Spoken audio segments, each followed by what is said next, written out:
ଆସୁଛି ପ୍ରମେୟ matric guide. ଅଭିଜ୍ଞ ବିଷୟ ବିଶାରଦ ପ୍ରସ୍ତୁତ କରିଛନ୍ତି କ୍ଲାସ୍ କୋର୍ସ। ଆସନ୍ତା 2026 ଫେବୃଆରୀ 19 ତାରିଖରୁ ଆରମ୍ଭ ହେଉଛି ଚଳିତ ବର୍ଷ ହାଇସ୍କୁଲ ସାର୍ଟିଫିକେଟ୍ ବା ମାଟ୍ରିକ୍ ପରୀକ୍ଷା।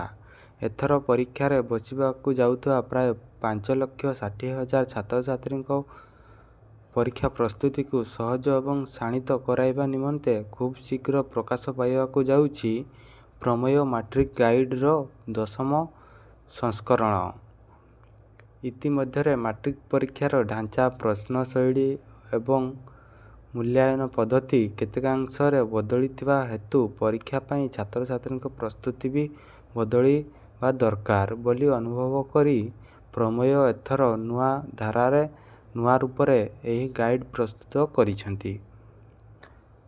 10ମ ବର୍ଷରେ ପହଞ୍ଚିଥିବା ଏହି ଗାଇଡ୍ ଛାତ୍ରଛାତ୍ରୀଙ୍କ ପାଇଁ ଅଧିକ ଉପାଦେୟ ଏବଂ ଉପଯୋଗୀ ହେବ ନିଶ୍ଚୟ। ଏଥିରେ ବିଷୟ ୱାରୀ ଆଦର୍ଶ ପ୍ରଶ୍ନପତ୍ର ସହ ସମ୍ଭାବ୍ୟ ନମୁନା ପ୍ରଶ୍ନ ଏବଂ ପରୀକ୍ଷା ଟିପ୍ସ ବା ସଫଳତାର ସ୍ୱର୍ଣ୍ଣ ସୂତ୍ରମାନ ରହିବ।